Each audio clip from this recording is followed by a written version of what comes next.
बिल्कुल बिल्कुल महिमा, दरअसल आप देख सकते हैं हम SKICC के सामने ही मौजूद हैं और 8 बजे मतगणना की शुरुआत हो जाएगी, जिससे पहले हलचल यहां पर बढ़ती हुई दिखाई दे रही है। सभी टीमें अंदर पहुंच चुकी हैं और EVM की गिनती शुरू होगी। उससे पहले देखिए, जम्मू कश्मीर की अगर हम बात करें तो 370 से आजादी के बाद अब 10 साल बाद ये चुनाव हो रहे हैं। कई अहम मुद्दे यहाँ पर देखने को मिले। 370 का बड़ा मुद्दा रहा पर्यटन व्यवस्था, जिस तरीके से बेहतर हुई है, सुधरी है, क्योंकि हमने लोगों से बात की थी। उसके बाद ऐसे कई मुद्दे हैं जिनको देखते हुए लोग वोट करने गए हैं।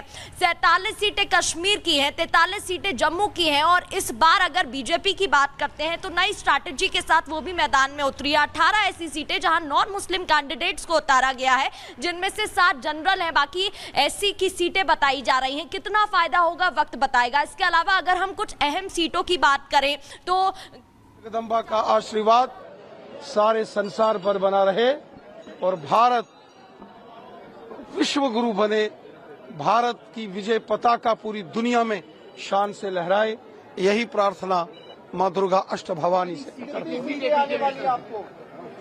देखिए, मैं इस वक्त चूंकि आज मंगलवार है और पवित्र नवरात्रा है और इस पवित्र नवरात्रा में विशेषकर मंगलवार के इस पवित्र दिन मां दुर्गा अष्टभवानी के इस पवित्र देवस्थान में भव्य पूजन होता है और मैं यहाँ मां भगवती दुर्गा अष्टभवानी जी का आशीर्वाद, उनकी पूजा के लिए यहाँ आया हूँ।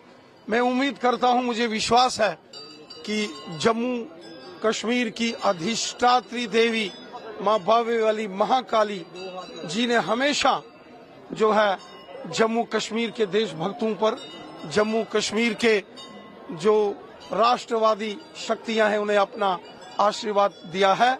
जो सज्जन शक्तियां हैं, जो देव शक्तियां हैं, उन पर मां भगवती का सदैव आशीर्वाद रहा है और मैं पूरा विश्वास करता हूं कि इस बार भी देवीय शक्तियों की जीत होगी और भव्य जीत होगी और मां भगवती जी के आशीर्वाद से देवीय शक्तियों की जीत होगी, यकीनन जीत होगी।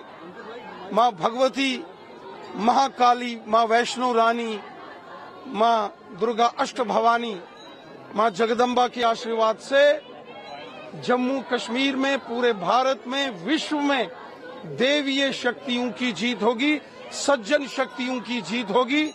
धर्म की जय हो, अधर्म का नाश हो, प्राणियों में सद्भावना हो, विश्व का कल्याण हो, यही प्रार्थना मां भगवती दुर्गा अष्टभवानी के समकक्ष करते हैं। सर, अभी आप जाएंगे सर, नौशेरा जाएंगे आपको? देखिए, चूंकि मैं मां महाकाली जी के पवित्र देवस्थान पर हूं, मैं माता के चरणों में प्रणाम करते हुए मैं मां से प्रार्थना करता हूं कि हे मां, देवीय शक्तियों की, सज्जन शक्तियों की, राष्ट्र और धर्म की रक्षा में सर्वस्व अर्पण करने वाली शक्तियों की विजय हो।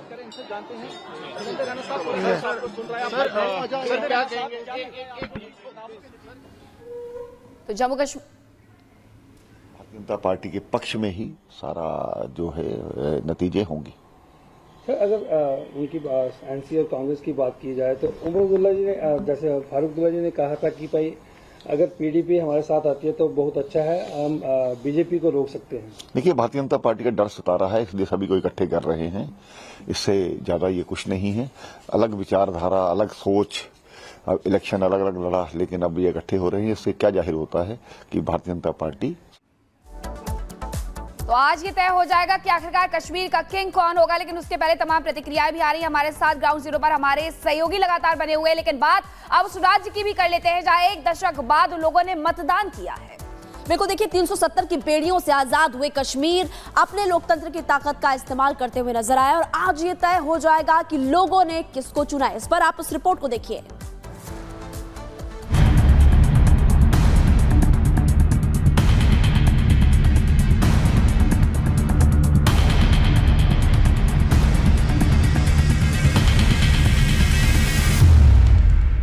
साल के लंबे अंतराल और पहली बार 370 की बेड़ियों से आजाद होकर जम्मू कश्मीर ने लोकतंत्र के इस शानदार त्योहार में हिस्सा लिया। चुनाव 3 फेज में हुए और हर फेज में लोगों ने जबरदस्त वोटिंग की और दिखा दिया कि कश्मीर सच में अपने पुराने दौर से काफी आगे निकल चुका है। जम्मू का इलाका हो या फिर पहाड़ों पर दूर दराज का कोई गांव, लोग मतदान को लेकर काफी जोश में दिखे। जम्मू कश्मीर में 63% से ज्यादा मतदान हुआ, जिसमें पहले चरण के लिए 61.38, दूसरे चरण के लिए 57.31, तीसरे और आखिरी चरण के लिए 69.65% मतदान हुआ। मतदान फीसदी से एक बात तो साफ है कि लोग अब कश्मीर में अशांति की बजाय एक सुलझी हुई सरकार और आसान जीवन चाहते हैं। लोग आतंकवाद या अलगाववाद की जगह रोजगार और खुशहाल जिंदगी का इंतजार कर रहे हैं। बीते एक दशक में जम्मू कश्मीर की सियासत में उठापटक हुई।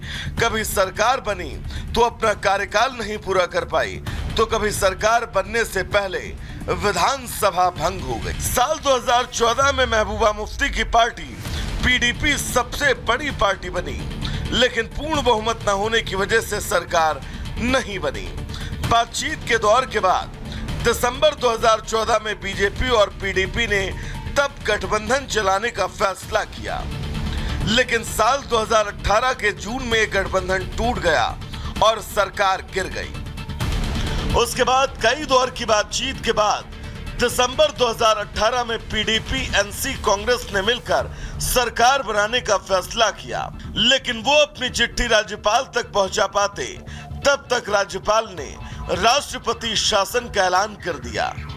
इसके ठीक 6 महीने बाद ही संसद में गृहमंत्री शाह ने मोदी सरकार के ऐतिहासिक फैसले को सुनाया और जम्मू कश्मीर को 370 की बेड़ियों से मुक्त कर दिया।